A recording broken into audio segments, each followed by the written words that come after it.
Welcome to Fearless with Jason Whitlock. I am Jason Whitlock. Happy Monday afternoon to you, or happy Monday evening to you, I'm sorry. I have some good news and some bad news. Uncle Jimmy's chair, still empty. That's the bad news. The good news is Uncle Jimmy is on the mend, and we're going to have him join us at the end of the show live and have him personally update us on his battle with COVID. I think he's winning the battle. His voice sounds great and strong. He's got some takes on the sports world, the whole 9 yards. So Uncle Jimmy is inching very closer to coming off the DL and rejoining us here on the program. So that's the good news. More good news, I have a fantastic show planned for us today. Mike Cernovich, the conservative political commentator, the man who did the documentary Hoaxed, he's going to join us here very shortly after I start a fire. And then after Mike, we're going to be joined by Will Cain of Fox News. He does the weekend Fox and Friends on Fox News, and sometimes he fills in on Fox News Primetime. I got some very interesting questions I want to ask Mike Cernovich and Will Cain after my fire starter. And then we're going to talk some sports as well, because that's what we do here. That's what I'm known for. We're going to go out to Chicago. Greg Couch has some more thoughts on Justin Fields, the rookie quarterback who nearly got decapitated this weekend. I don't know if you saw that, but Greg thinks it's all part of the jinx on the quarterback situation for the Chicago Bears. So we'll discuss that as well. But let's start where we always start, or where we try to always start. Let's start with a fire. Bill Maher is lying to his audience and to himself. He's no longer a loyal Democrat. He's anti-Trump. And his enthusiasm for Trump resistance is rapidly waning. The liberal comedian's HBO talk show, Real Time with Bill Maher, has turned into a weekly ray of hope for those of us praying America snaps out of its left-wing fascism revolution. Every Friday night, it seems, Maher finds a way to trash the woke. And every Saturday morning, across social media platforms, conservatives gleefully share his most recent rebuke of the left. The latest episode of his show convinced me that Maher has been red-pilled, and former President Donald Trump is the sole reason Maher won't admit it. Trump is the only thing holding together the Democratic Party. He fig leafs progressive insanity. On Friday, Maher opened his panel discussion addressing the Biden administration's catastrophic handling of our withdrawal from Afghanistan. Maher trashed Trump and then declared the former president, number 45, couldn't have made it more of a mess than the current one, number 46. Listen to this. The pullout looks, I can't think of how it could have been any different if it was Trump. Honestly, I mean, how could it be more up? How could it be more incompetent? How could it be more Trumpian? So what do I say to myself to get to sleep at night when the adults are back in charge and exactly as bad as Trump would? Well, you know how you would always say, I can't believe Trump did that. Nothing he did would make you think he had hit bottom, and then he would. Right. Well, it could be worse. How? How could he made it worse? What could it be worse? That was Jackie Combs. She's a columnist for the LA Times, the Washington Bureau. Again, when faced with trying to explain what's going on in America, the only thing Jackie Combs could think to say is, well, it could be worse. Donald Trump could be president. That should be the slogan of the Democratic Party. It could be worse. I got to give Maher credit for pushing back and demanding that Combs explain how things could be worse. You just saw it, heard for yourself. She had no answer. She backpedaled and started claiming she wasn't trying to defend the Biden administration. The left is a house of Trump cards. Remove Trump and the progressive movement immediately collapses beneath the weight of its bullshit. Remove Trump and the left can't defend the authoritarian actions it's taking to overhaul America's cultural norms. Without Trump, Facebook's Mark Zuckerberg and Twitter's Jack Dorsey would be viewed as treasonous villains for their censorship of free speech. Trump resistance justifies infringement of the Constitution's First Amendment. Big tech, especially smartphones, has too much influence over American society. On Friday, Maher ended his show explaining the negative impact of our cellular devices. Maher understands that smartphones and social media apps are disconnecting and dividing us. Trump resistance is the lone catalyst and justification for corporate media framing the events at the Capitol on January 6th as an insurrection. The insurrection, that's the big lie. No one authentically believes you can overthrow the government with flagpoles, moose heads, and zip ties. The Taliban, they staged an insurrection in Afghanistan.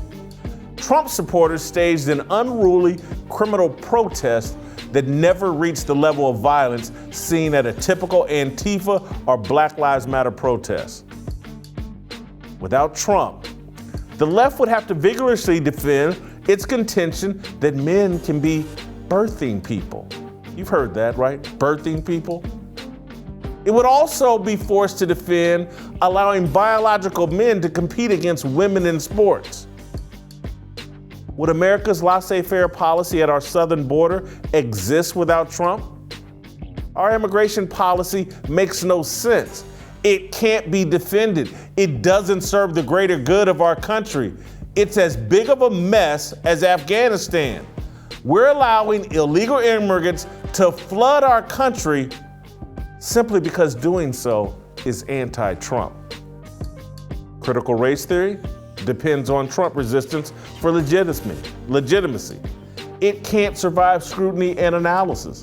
On Friday, Maher and his interview guest, gay conservative writer Andrew Sullivan, mocked the New York Times 1619 Project and complained that the left has moved away from the goal of a colorblind society.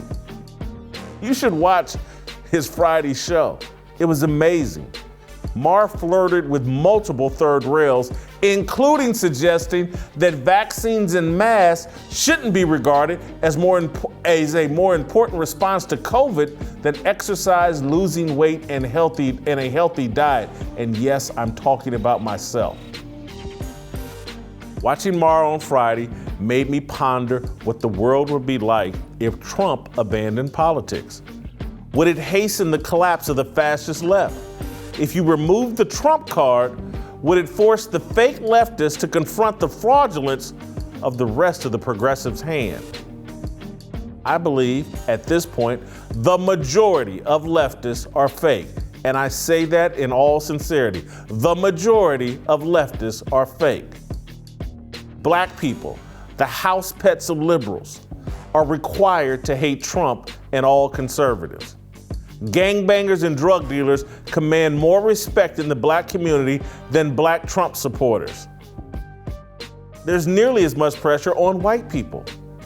Who wants the baggage of being assumed as racist for espousing conservative beliefs? Disavow Trump and support leftist policy protects you from accusations of homophobia, racism, and misogyny. Pretending to be a Democrat exempts you from being held accountable for any violations of political correctness. Late-night comedian Jimmy Kimmel co-hosted The Man Show and performed in blackface.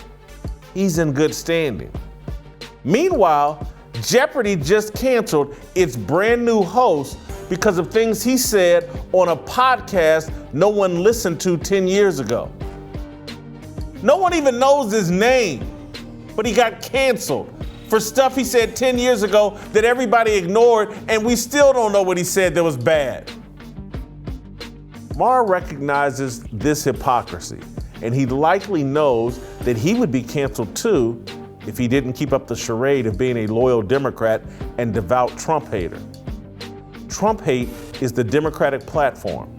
It justifies Afghanistan, the border, 20 new genders, censorship, critical racism theory, mandating experimental vaccines, and Alexandria Ocasio-Cortez.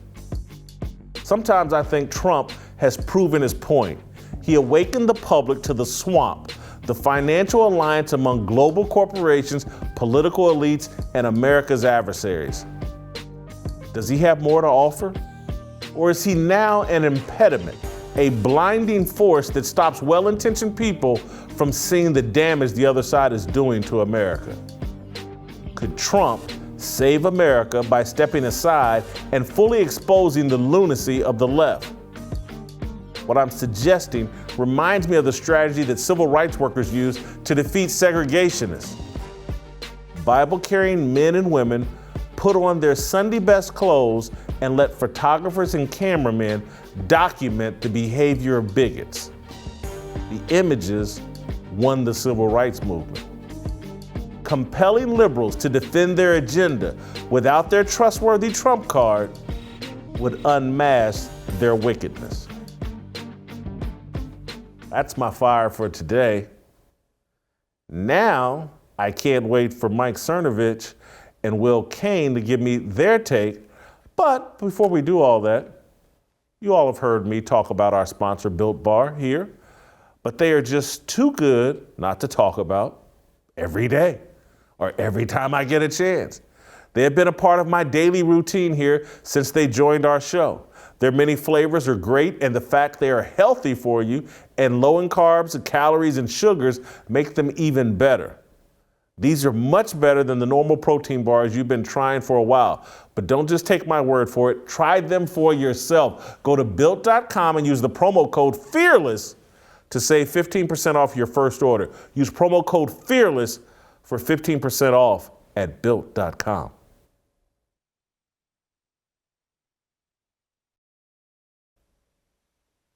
Welcome back. Jason Whitlock here, Fearless with Jason Whitlock. All right, I told you guys we're going to be joined by Mike Cernovich, the author of Hoax, Everything They Told You Is a Lie, which is now a documentary. I watched the documentary. I didn't read the book. But Mike is a great voice over in the blogosphere, in the manosphere, over social media.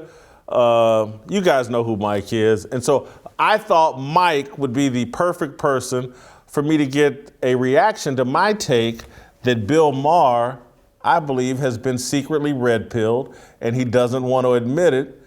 Mike, do you agree? Is Bill Maher in hiding as a victim of being red-pilled? Almost certainly, and for the reason that you mentioned in your monologue, which, as you were talking, I was watching a show. I remembered Alec Baldwin, too. He melted down on photographers, called them the F word, and I don't mean the bad word. I mean the word that is homophobic, that if you said or I said it, that would be the end of the road for us. And Alec Baldwin, of course, has had many meltdowns like that. He had a meltdown on his daughter where he engaged in fat shaming, harassment of a child. It's all recorded and documented. So then he can go to Saturday Night Live and be Trump, and everybody goes, yeah, look at Alec Baldwin taking down the Orange Man. And you're thinking, but look what Alec Baldwin had said. So Bill Maher is in the same position. Is he knows that he said some edgy things, because I know a lot of what he has said before, and I'm not going to try to cancel him, but he said some things that would get anyone canceled. So he has to pay tribute. In a way, if you look at conceptually, we're in a form of when Catholicism was corrupted and you could commit sins and then you would pay an indulgence to some corrupt bishop and then he would say, okay, now you're absolved of your sin. If you're Bill Maher, you have to pay your indulgence to the left. You have to pay your indulgence to the left and say, well, I'm still a Democrat. The Orange Man is still terrible. I think that Sam Harris is in the same position. That whole little crew of cowardly white men, the cowardly little mice, are in the same crew, the same little clique, where they know they have to pay tribute to the left or else they'll be the next target. Mike, you've said a mouthful there. I want to ask you this because I'm a longtime fan of Bill Maher. I've loved his show since its inception. You just called him a coward. I'm not saying it's unjustified, but I want you to elaborate, because part of my take, I'm not disagreeing with your take, but part of my take is like, even though he's in hiding, his show, week after week after week, keeps blasting the left and the woke. And I think that takes some measure of courage, no? Well, he's towing the line. He knows that he can go here, but not there. He has, for example, when Alex Marlow came on, he allows his guests to smear conservatives. So here's what Bill Maher does and how he's playing the little game is he'll bring on a conservative and then three lefties, and then they'll all kind of smear the conservative. Now, some people would claim that that's a Straussian method where you know that you can't share a conservative and let that conservative really share his or her ideas.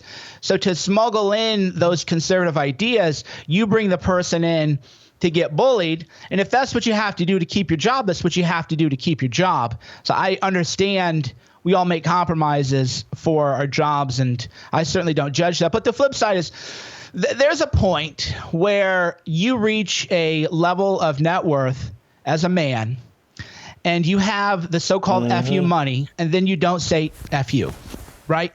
That's how I look at it just as a man. You have FU money, but you're still going to tap dance and put on the little show for the left because you don't want to get canceled, instead of just saying, you know what? Here's what I believe. If you people don't like it, if you people are offended, I'll do my own show.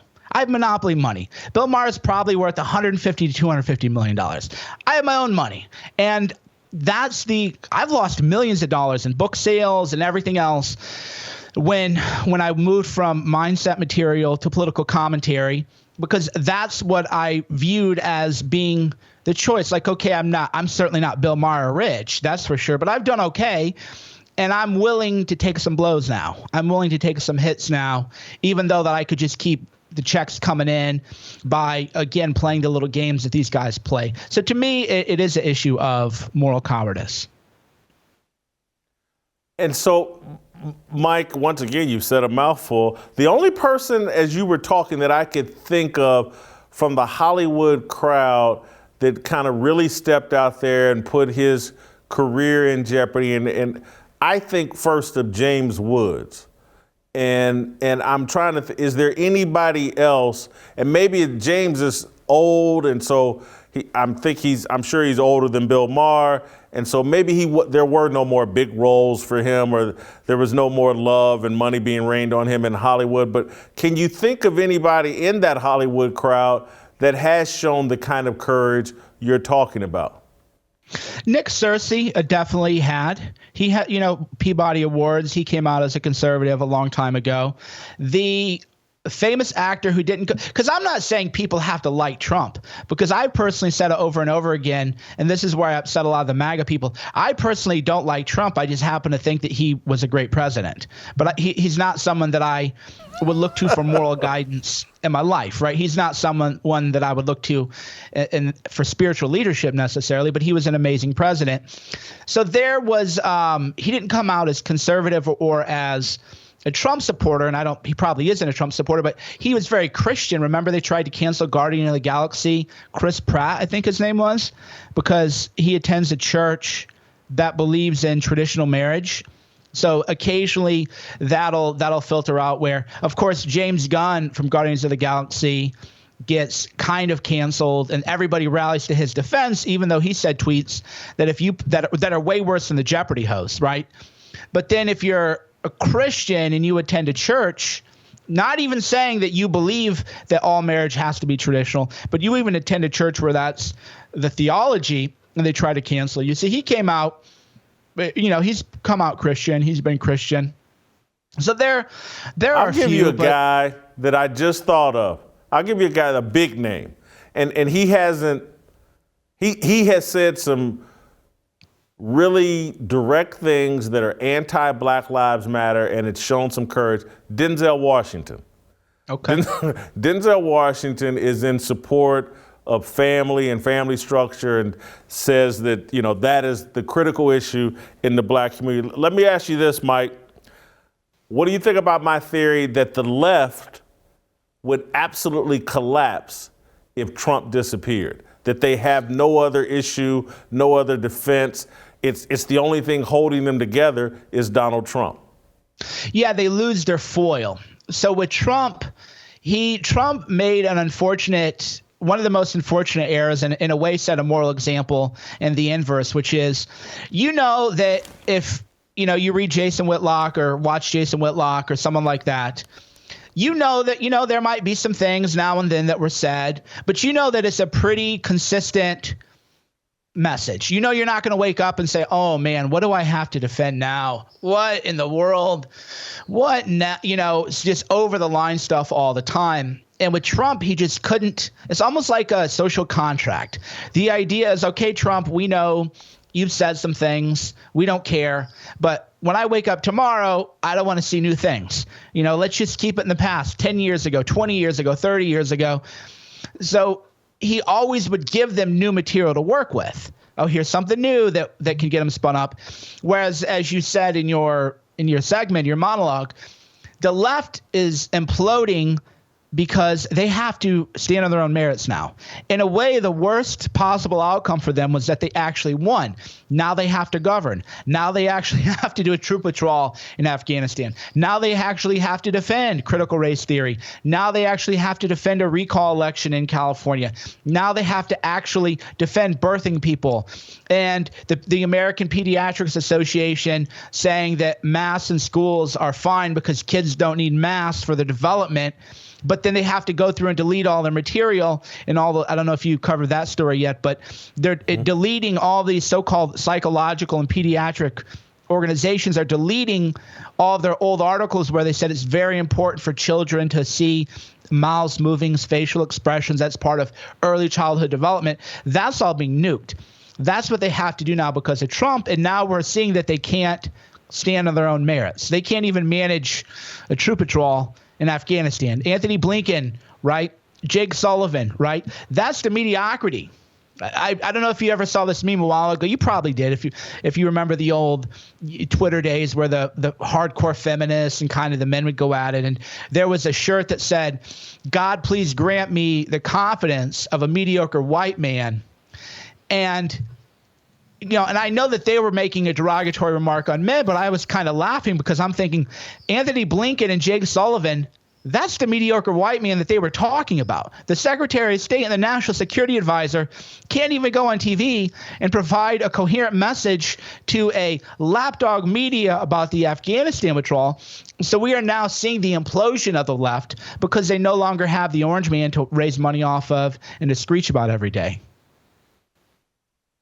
Mike, you hinted at something that I truly believe, and it irritates Trump supporters when I say this, but I thought the most heroic and patriotic thing Donald Trump could have done his last 2 years in office, certainly his last year in office, just quit sparring with the media. Just let it go. You've made your point. Fake news, we get it, we believe you. You won that war.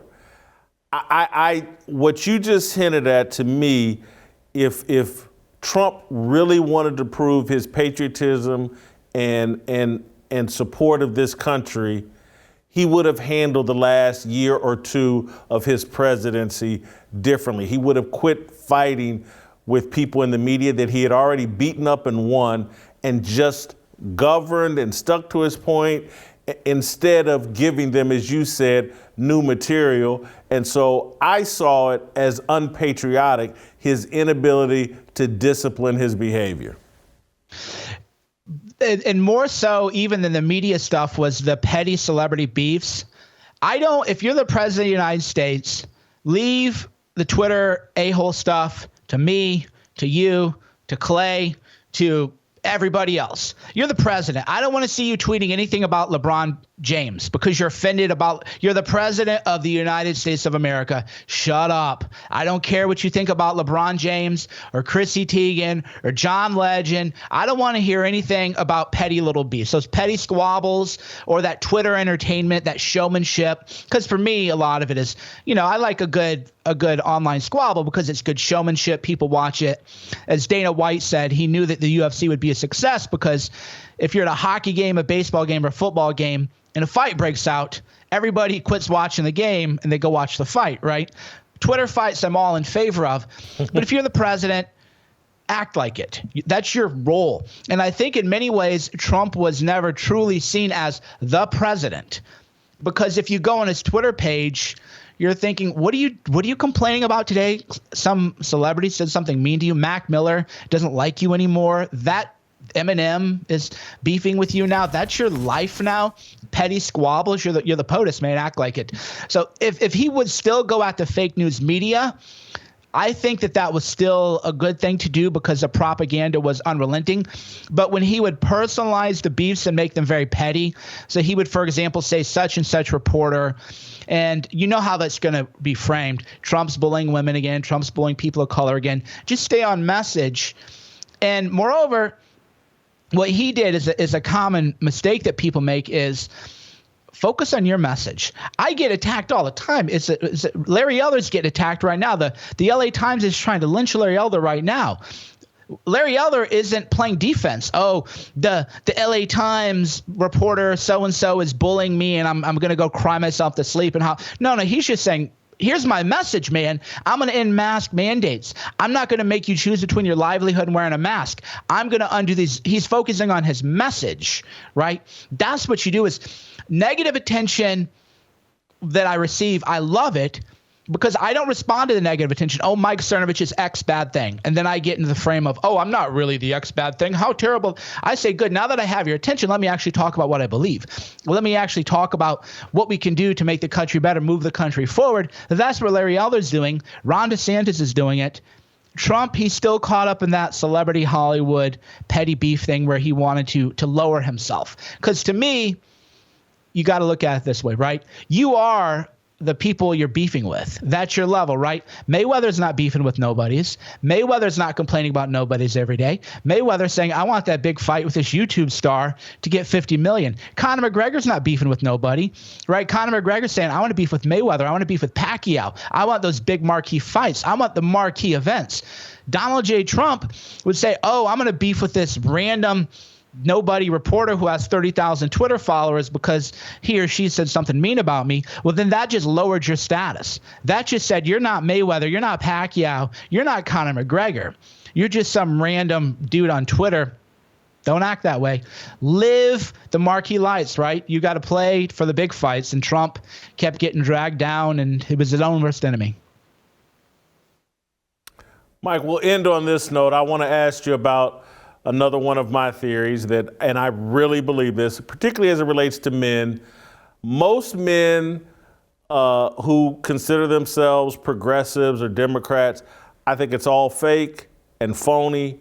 I don't think they really believe it. I think they've been bullied. I think for black men such as myself, if you don't support Democratic ideology, you're cast out and labeled an Uncle Tom and a sellout. If you're a white guy and you don't support it, you're a racist, you're a homophobe.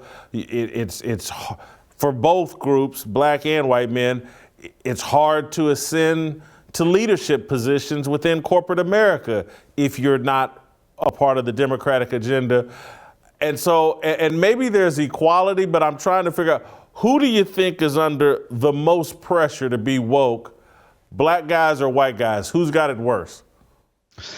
I would definitely think white guys are under the most pressure to feel woke, because in truth, and you know this better than anyone, if you follow the real culture, not this woke stuff, how many black men are actually hardcore far left-wing Democrats, right? They're just the ones. I view black men as politically homeless, right? They feel, and I think it's unfair, but they feel there's racism in the Republican Party. I don't think that's a fair characterization of the reality, but that's the way they perceive it, and I get it. But then the left, they're all crapping all over them too now, right? Everywhere you look, it's all about how terrible they are. That's coming from the left. But if you want to get on CNN and you want to be a media personality, you have to play a caricature. It's the same way as I look at it like this. Joe Pollak, who's an Orthodox Jew, 90% of Orthodox Jews voted Trump. You almost never see Orthodox Judaism represented on TV, because that's 90% pro-Trump. Joe Pollak goes on CNN, destroys the whole panel. It just nuked from orbit. I don't know if you ever saw the clip. Nuked. So he's not going to get on TV. So if you want to be in media, corporate media, you have to be a tepid, weak Republican man who, oh yeah, I'm so offended by Trump. He's such a mean man, and oh yeah, I just want to lower tax rates by 3%. That's all I really want to do. Well, I'm kind of pro-life, but I'm not here to impose that. I'm not here to say I'm kind of am. That's the only way you can get on TV. So if you're a black man in America who has a real message, they're going to do to you what they're going to do to Larry Elder. So then you have to ask, and he's got people making stuff up about him. They're doing fraudulent investigations into him. So then it comes down to, and this is why earlier when I said Bill Maher was kind of a coward, that's me maybe being a little bit too hyperbolic, because your life's going to be nuked from orbit. Right? That's what they're trying to do to Larry Elder. So it takes a tremendous amount of moral courage to do what you do or what Larry Elder does. I mean, they when they went after Paris, that Trump supporter, right? Strong black Trump supporter, went after him. So that if you're a black Trump supporter, black male Trump supporter, you're probably not even going to get on TV and get your message out at all.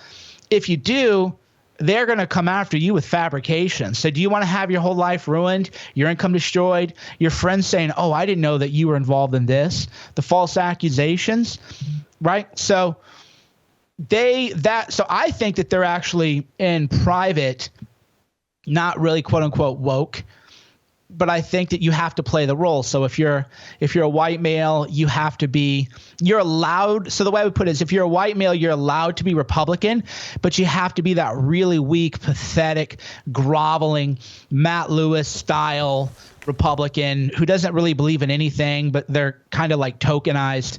And then if you're a black male Trump supporter, you're just not even going to be in the conversation in terms of cable news. So there probably is more pressure for black men in media anyway to play a role. Let me tell you this, Mike, and you'll find this humorous, but it's true. For a black man, if you want to have sex with a black woman, you cannot be pro-Trump. Not publicly, not around her or her family, any of that. It's a requirement. It is a fact that you will catch hell from a large portion of the black female community. And again, this is the pressure and how they keep control of people. And that's why they keep celebrating Stacey Abrams and Keisha Lance Bottoms and the 10% of Kamala Harris that might be black. They keep celebrating this because they want black women at the top of the food chart, and they are in control of that sweet spot that a lot of guys want to get to, and the entry fee is you got to hate Trump. And so I think we're under the most pressure, but I have sympathy for both sides. Mike, thank you so much for the time. You were terrific. I really appreciate it. Love the documentary Hoaxed. Wish you continued success. My pleasure, brother. Thank you. All right, thank you. All right. You guys, you want high quality beef? Go to Good Ranchers. Looking for tasty and healthy chicken? Go to Good Ranchers. Want to support 100% American and quality raised food options? Go to Good Ranchers. Our friends over at Good Ranchers is the best option for you and your family when it comes to providing great tasting food for the entire family. I talk about their chicken and beef options all the time here, but they also have great seafood and pork selections for you to choose from as well. And it all comes at a price and quality that your local grocery store cannot beat. If you subscribe, you will get $20 off and free express shipping. Get steakhouse quality for less than $5 per meal. Go to goodranchers.com/fearless to get $20 off and free express shipping. That's goodranchers.com/fearless.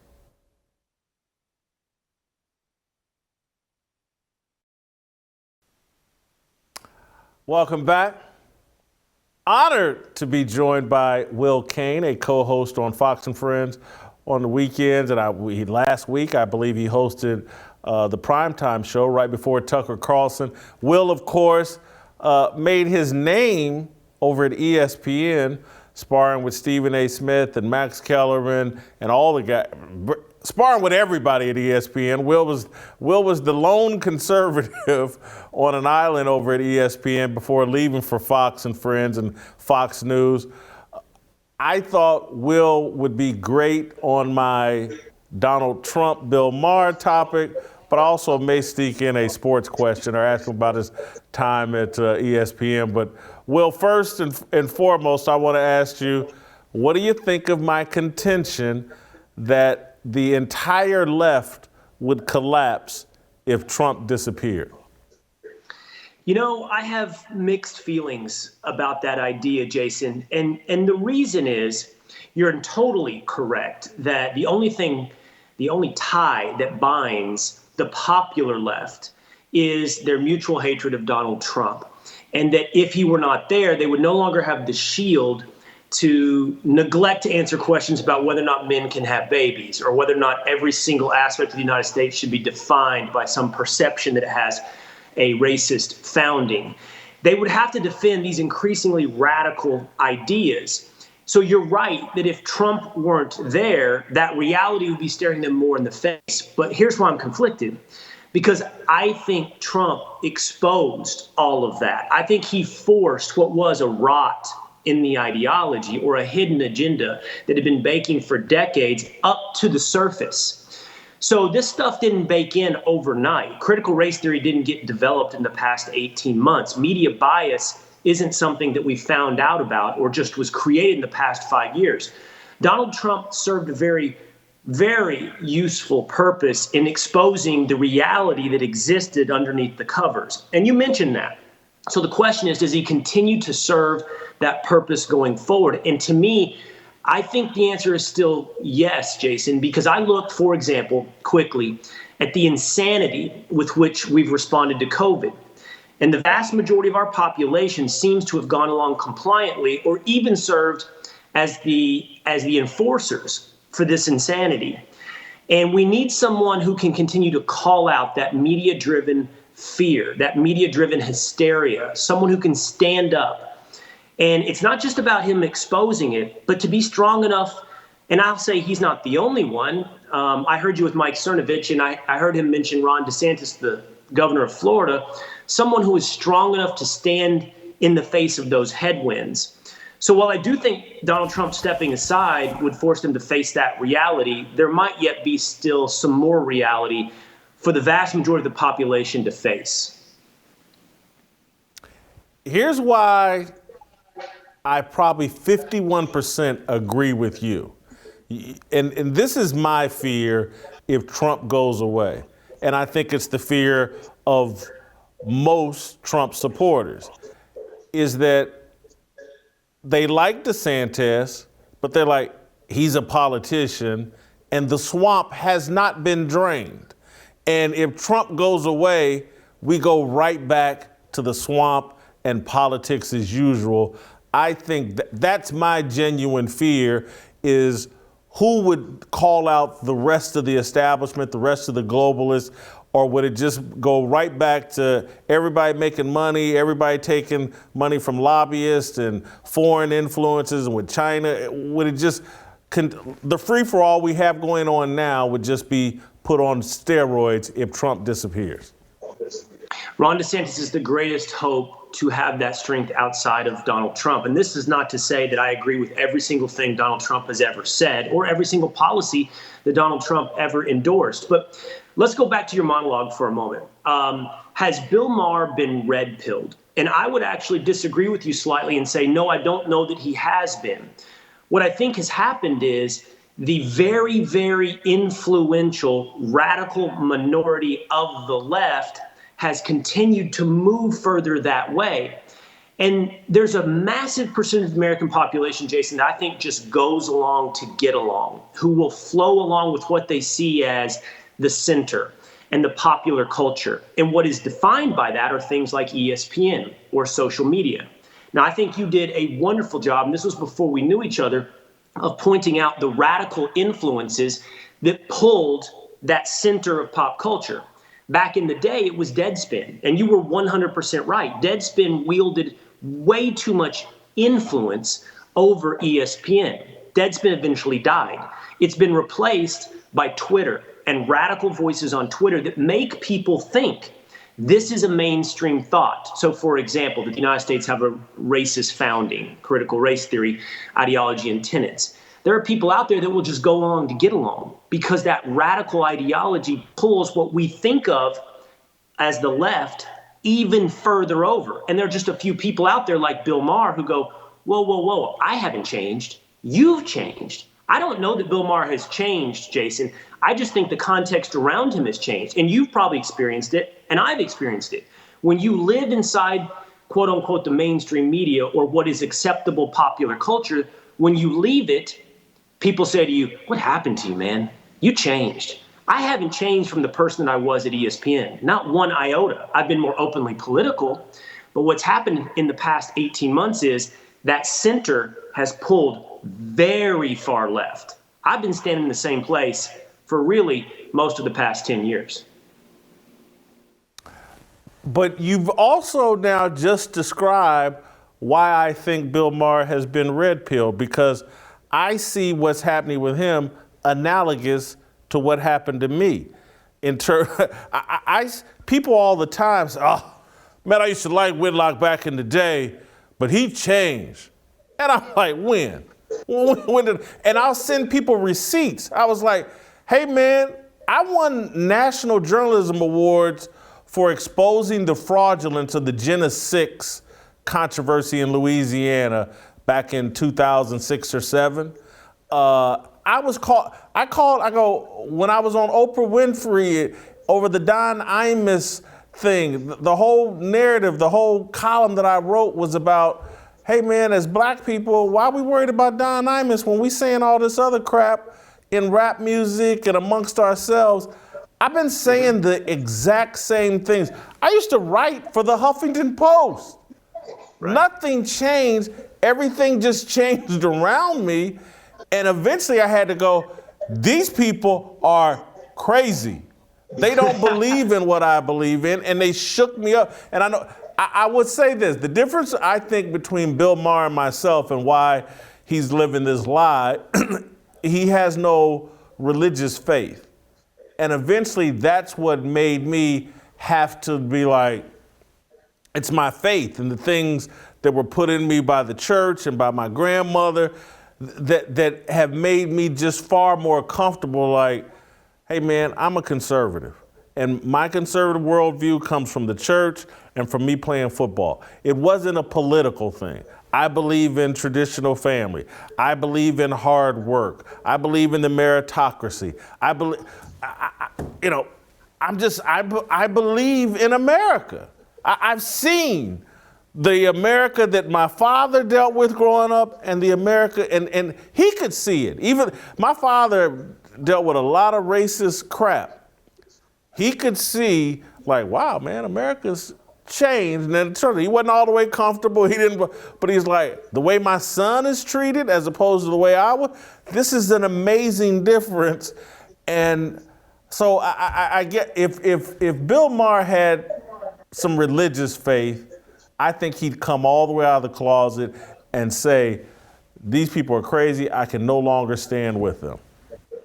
I think you're right about that. And so whether or not Bill Maher or you got red pilled or the rest of the world continue to shove down blue pills, we might be playing a semantic game. But I think we're in the same place of, I haven't changed, you haven't changed. I'm not sure Bill Maher's changed. The context in the world around him has changed. Now, what keeps him from going all the way? And you describe him as being fake. I do think you're onto something when you talk about the role of religion, because most of the left derives, and I'm speaking in generalities here, but most of the left derives their moral and value-based affirmation at the ballot box. In other words, they do believe they are a better person because they vote Democrat. And that's because they've developed this idea in their mind. And again, you talked about this earlier, that if you vote Republican, you're a racist. Or if you vote Republican, you don't care about helping other people through the mechanisms of welfare, or whatever it may be. They've decided that their vote is sort of like communion, or their vote is their act of charity. And so for a guy like Bill Maher, he's never going to walk away from the Democratic Party or that vote because it's given him his moral meaning. What more? It's also given him social acceptability in Hollywood, and that's going to be almost impossible to walk away from. But if you find your moral meaning somewhere outside of the ballot box, then you can more easily understand, for example, your conversion or anyone else's. You can say, you know what defines me as a good person? Whether or not I'm living up to my faith, not which way I vote, whether or not I'm being a good person in my community, whether or not I'm giving to charity, whether or not I'm giving back privately, not whether or not I vote for someone else's taxes to go up. So I do think you're right, that is probably standing in the way from a full conversion. You're talking to a guy who's never voted, and you're right. So I've tried to avoid a political identity. I've been given one. I'm comfortable with it now because that other side is too crazy for me. Let me ask you this, Will, switching to your days at ESPN. How hard was it being the lone conservative voice basically at ESPN? Well, I'll ask you a real quick question. How hard is it being an outlier voice within the black community? How hard is it to be someone who the rest of the sports media loves to hate, Jason? How hard is that? There's some difficulty to it. I'm built a little different mentally, and so I don't care. But it is difficult. And look, what happened to me my second trip at ESPN from 2013 to 2015, that was a high-tech lynching. And if you want a sports story about experiencing racism, go look at what happened to me when John Skipper put me in charge of the Undefeated. And black and white liberals brought their knives out and tried to assassinate my character, reputation as a journalist, the whole 9 yards. It was tough. But I guess I'm from the white guy perspective, I think y'all have it a bit easier, just slightly, a bit easier, because at least behind the scenes, there's a bunch of executives and other producers that are like, man, I'm with you, Will. Go. At least they're shoving you out there. Go fight those lions, Will. We'll be here to patch you back up. So my answer is the same as yours. There are difficulties being the lone anything, right? There are difficulties. Do I think that my colleagues secretly, or some of them behind the scenes, talked bad about me or behind my back or maybe even disliked me? Yeah, I do. And I did have to walk in the hallway sometimes and wonder, is this person being genuine with me or not? But that being said, a little bit like you, and I don't want to say this like I'm bragging, I'm just a little bit built different. I can take that and say, man, that kind of stinks, but I'm not going to change what I think or who I am or what I say on camera. I'm still going to be me. I'm still going to be real because I want my friendships based upon reality anyway. So it was, in a lot of ways, also enjoyable, Jason. I love to have conversations with people that disagree with me, and I was surrounded by it, as you know. And the best ones, quite honestly, were on camera with Stephen A. I don't know your relationship with Stephen A., but I have a very positive relationship with Stephen A., and most of any tension you ever saw happened right there with television cameras in front of us. And I'm cool with that. I'm cool with, like, authenticity and letting everybody see where disagreement lies. So, there was parts that were good, there were parts that were bad, but it didn't matter either way because I wasn't going to change who I am. And then as to your point about who has it harder, how can either of us speak on the other's behalf? But I will say my suspicion is it's harder for the black conservative. I think that's probably one of the hardest social positions to have in this world because I don't know, man. Maybe, and again, what is it that bothers you in this world? It would bother me for everyone to continue to say you're not real or you're a sellout or whatever it may be. You don't get to be a member of the community, as though they get to define that. They don't get to define what members of the community you are or whether or not you're real. So I don't know. It sounds a little bit harder, than what I have to deal with because I know who I am. At night, by the way, what are they going to say about me? You pointed it out. They're going to say I'm a racist. Well, I know who I am. I know the way I live my life. I know what I believe. And I sleep just soundly at night. I want to follow up on your comment about Stephen A. because I felt from afar like, yeah, Will Smith and Stephen A. definitely get along. I think Stephen A. is very professional and likes to create good content, new, that you and he created great content. And so I imagine that you two guys got along great, and that what we saw on camera was legitimate. If there was tension, it was on camera, but it was left there. Right. And Stephen A. probably just celebrated like, man, we just did some good content. The person that I thought, and I can't specifically remember the details, but you, of course, will. I thought Bomani Jones ambushed you and treated you very unfairly towards the end of your stay at ESPN. You don't have to talk about it, but if you want to, I would appreciate it if you did. I thought he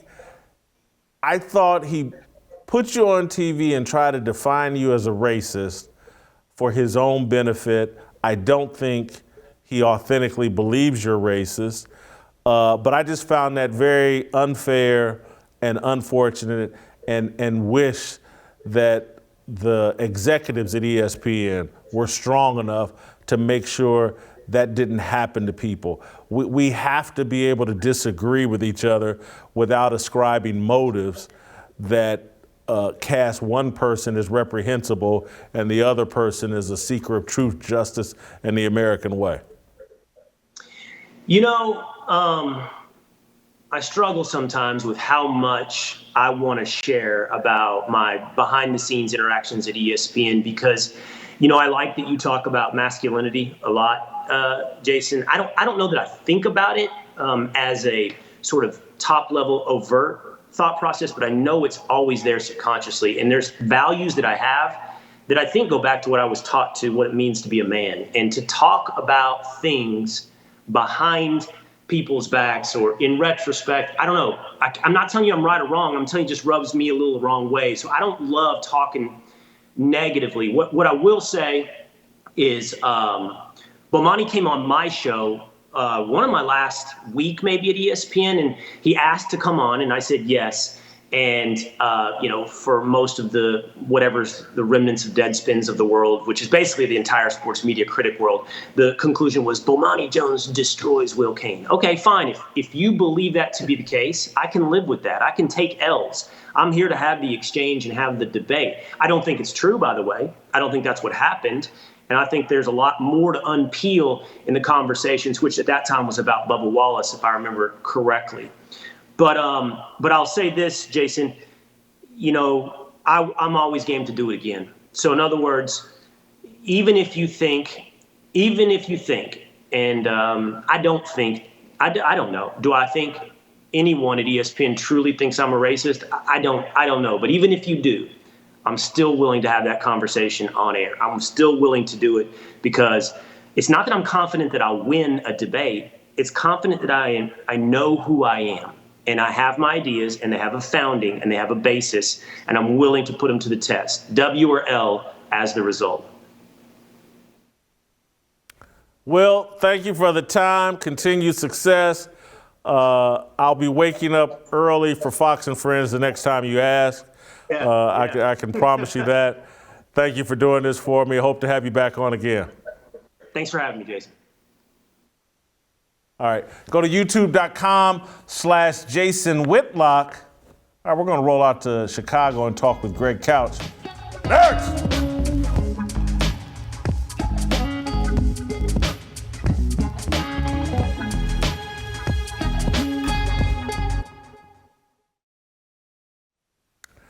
Welcome back. Time to roll out to Chicago and talk to Greg Couch, who's a huge Chicago Bears fan and authority. And Justin Fields nearly got decapitated this weekend. Greg is perhaps Chicago's leading Justin Fields skeptic. He's written another column questioning the sanity of Bears fans who are all in on Justin Fields. Greg, what happened this weekend, and did it advance your skepticism and cynicism as it relates to the Bears rookie quarterback? Well, it advanced my skepticism, okay? I mean, the city is in love with him because he's not Mitch Trubisky. The city's in love with Mitch Trubisky because he wasn't Jay Cutler. The city was in love with Jay Cutler. You know, it goes on and on. He wasn't Rex Grossman. Fields hasn't really done anything yet to prove that he's worthwhile. And frankly, to be blunt about it, if the Bears thought he was good enough to pick him, then he's probably not good enough to pick him, okay? They just make all the wrong choices. It's like a whole historical thing. For me, as a Chicagoan, having my head beat in by the same stick every time the Bears pick another quarterback, and now it's just, here's the new stick. So, am I supposed to just fall for it again? I'm not going to keep falling for the exact same thing every single time. So he's just going to have to prove something. He hasn't done it yet. I think he completed 47% of his passes the other day, and he did break a nice run. He did complete one great 30-yard pass. And with Chicagoans, we're so thirsty to see any success at all from quarterbacks that you see a little tiny bit of it and everyone gets excited. So Fields made 2 or 3 good plays, and that's it. He's the greatest thing in the world again. Before we even had one preseason game, his jersey was already the number 2 selling jersey in the NFL. I mean, number 1 was Tim Tebow, as we know what's happened to him. So I'm not convinced at all. And the thing that was painful about this weekend's game for the Bears was Mitch Trubisky was the quarterback for the Bills, and he had a great game. He extracted some revenge on the Bears as much as you can during the preseason, but you also pointed out in your column, Mitch Trubisky had a great first preseason game, just like Justin Fields. But what did you make of Trubisky's performance, and do you think it gave Bears fans any pause? Sure it did. Again, you've been hit by the same stick. At some point, you got to worry that this is happening again. I mean, Trubisky, what did he throw? 228 yards, 4 touchdowns by the middle of the second quarter. I mean, I don't remember him ever doing that with the Bears. So yeah, he did. When he was with the Bears in the first place, his first preseason game, Trubisky's, he completed 10 passes in a row. He was amazing. He was great. Look, this is just a civic thing, okay? I don't know why Bears fans keep falling for the same trick. But, Chicago likes, to be fair to the Bears, they always pick the wrong guy. They always pick the wrong quarterback. But there is a bit of, this is a tough city. We like big food. We like big buildings. We like, Oprah. We like big talk show hosts. And so we think of football as not really a game where you throw the ball over people. You run through them. And so Chicago has spent all of its money on defense and being tough. And so they've kind of short-shrifted the quarterback situation a little bit. And I think Chicagoans now are just going, hey, this Mahomes is not bad. It's kind of fun watching that. Let's try something else here. And so they just keep picking the wrong guy. This is, I believe, the 7th year for Ryan Pace, the general manager. He's the one who picked Trubisky. He traded up to take Trubisky with the 2nd pick in the draft over Mahomes, over Deshaun Watson. That was his judgment. And it obviously went badly. It was terrible. They got rid of him. And so they left Pace in there to pick the next quarterback, And then, I don't know. I'm very skeptical. I need to see some proof. Any chance at all that Andy Dalton does a good job for the Bears this year? He's the starter right now. How has he looked in the preseason? So far he's looked terrible, okay? And he wasn't good last year either, but still, what's he been in 3 Pro Bowls? He may actually be the best, the 3 best quarterbacks the Bears have ever had, and he's really just a journeyman and nothing special. But he's never going to get any opportunity. When Dalton was in there Saturday, the crowd was already cheering for Fields. They brought Dalton in as a free agent. They said, here's our guy, he's QB number 1. So this is the guy we're going with, and the crowd already doesn't want him. They're already not booing him, but they're cheering for Fields. Booing will be next for Dalton. So, can he prove it? He's going to have to be Mahomes. He's going to have to be an amazing quarterback from the start to even get to the second game. I think they'll get him. They'll play him the first game because they're not going to want. The Bears are playing the Rams. No one's going to want Aaron Donald to crush Fields and ruin his season in the first game. So as soon as Dalton makes a mistake, he's out. And if he's not out, then the coach Nagy's out. So, he's not. There's no way. Dalton's going to have to do something he's not capable of doing. So it sounds to me like you believe they're going to waste another year of Khalil Mack and a hell of a defense. They're not going to get anything out of this. Exactly. That's what the Bears do. They spend a lot of money on defense. They've got a great linebacker. Yeah, Mack or Urlacher in the past, Singletary. And again, historically, they had running backs, Walter Payton, even Neil Anderson. Before that, Gale Sayers, Willie Gallimore. You can go all the way back. This is where the Bears spend their money. So, they really don't know what they're doing at quarterback. They've never really developed one, I don't think. ever. So, 70 years since they've even had a good quarterback. So, yeah, it's going to be a waste. But, I mean, look what I'm saying. I'm pretty cynical, all right? I mean, aren't I basically saying that no matter who's in there, he's going to stink up the place? I mean, I'm not really giving anyone a chance to make it this way. Yeah, sounds like they could get Patrick Mahomes. They could trade for Patrick Mahomes, and that would go poorly as well. Greg, thank you. Appreciate it. I'm going to continue to root for and wish Justin Fields all the success in the world. I love the way he played in that national championship game. Even though I did. I thought he played well. I'm a big Justin Fields fan. I think he's got a shot. All right, go to youtube.com/Jason Whitlock. The return of Uncle Jimmy. Next.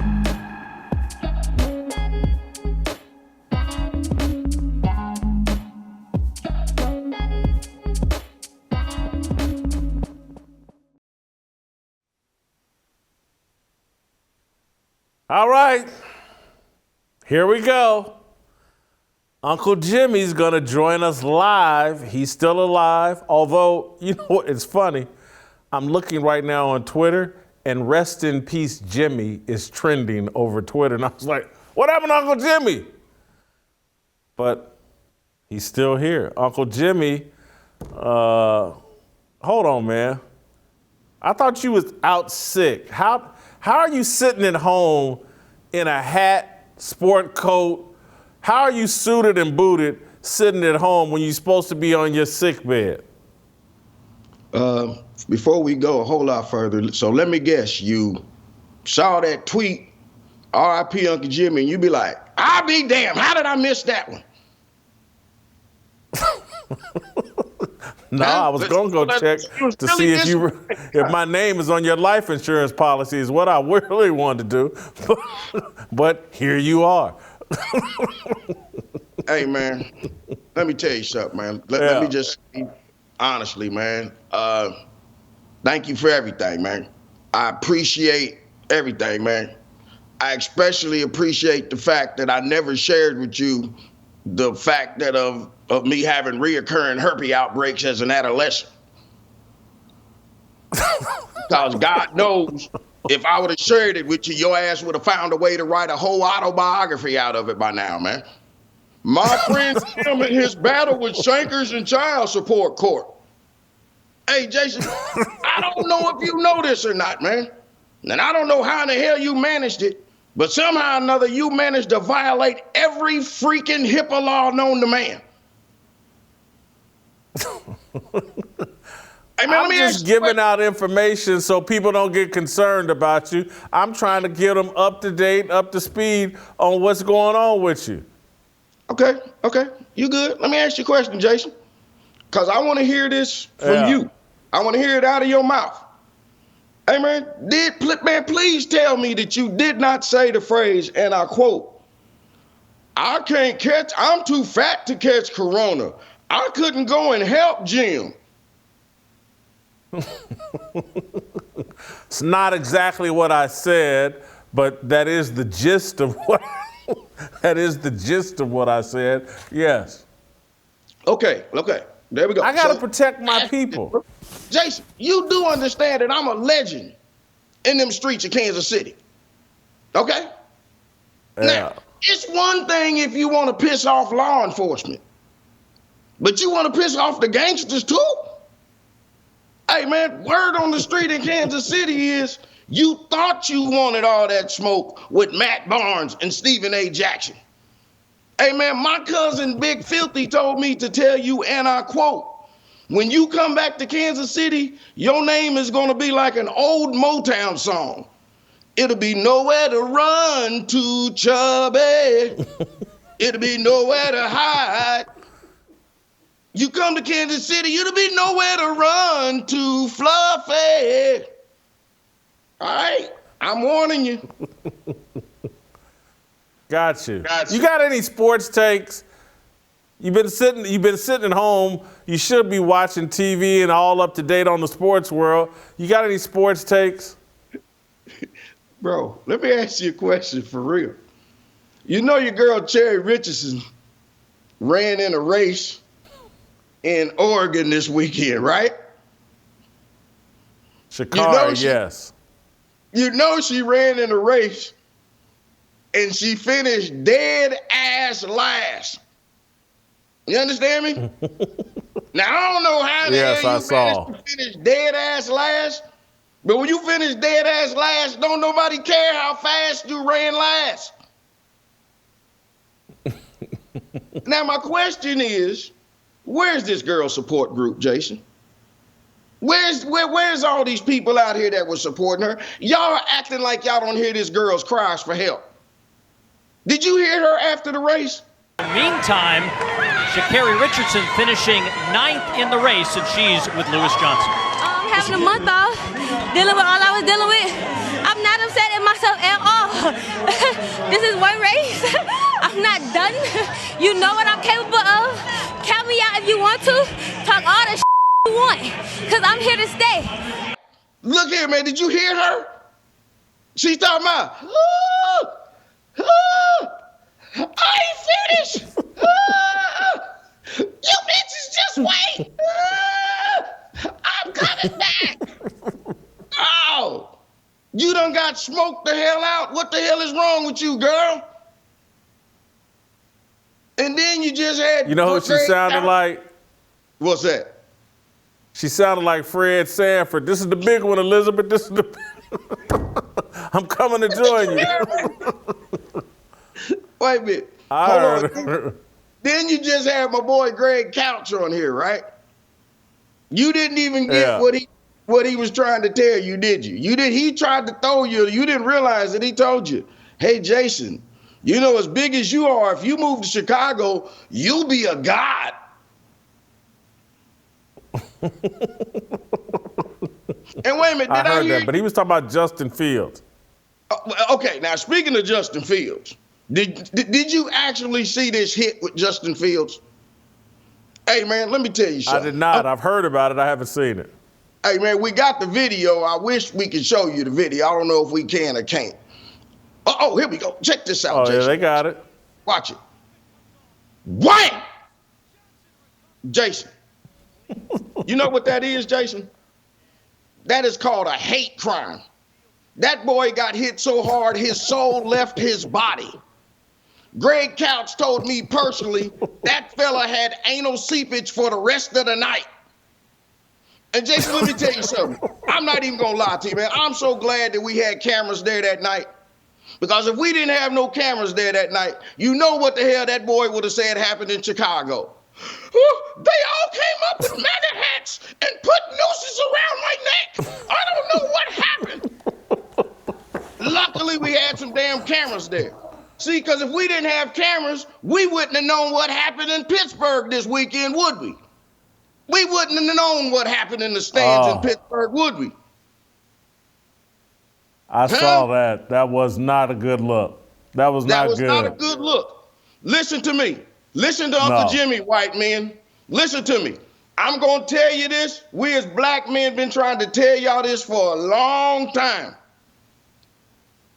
Hold for 1 second, Jimmy. Hold for 1 second. Knock the hell out.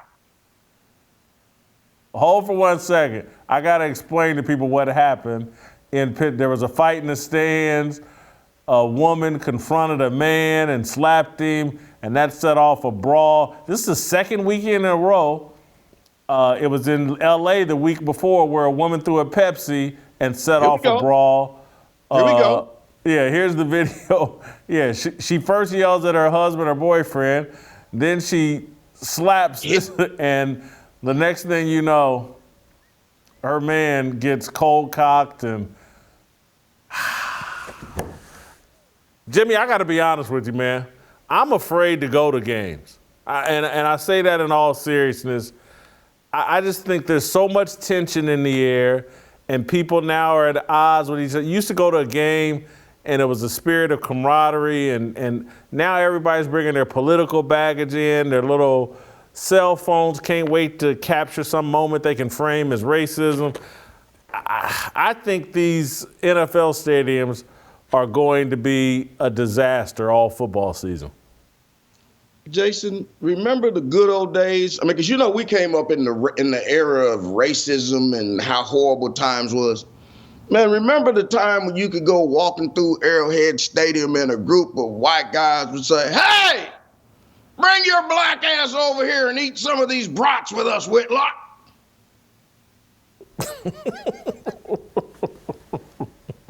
Do you remember There them was good a old time when I do. Hey, man, in the words of Archie Bunker, those were the days. Yeah, those were the days. Hey, Jim, if we have you on tomorrow. Girls were girls and men were men. Mister, we could use a man like Herbert Hoover again. Didn't need no welfare states. Everybody pulled his weight. Good seeing you, bro. All right, tomorrow, don't put a suit on. Pretend to be sick. All right? All right, can we hear some Tamara before we go? Let Uncle Jimmy hear some Tamara. Probably haven't heard Tamara in a couple of weeks. I think tomorrow marks 2 weeks since Jim's been in the studio, but it looks like he's recovering. All right, it's time for Tamara. Time for me to get out of here. I hope you enjoyed today's show. We'll see you tomorrow. Freedom, looking for a breakout, feeling like a standoff, nothing in life like freedom. Came like a fighter, striking like a ladder, making all these moves for freedom. I want freedom. No negotiation, my sister, no relation, we all just wanna have freedom. Sitting on the corner, never been alone, I'm breaking my back for freedom. Blessed, we are living, get back, we are receiving, all deceiving, we all wanna be free.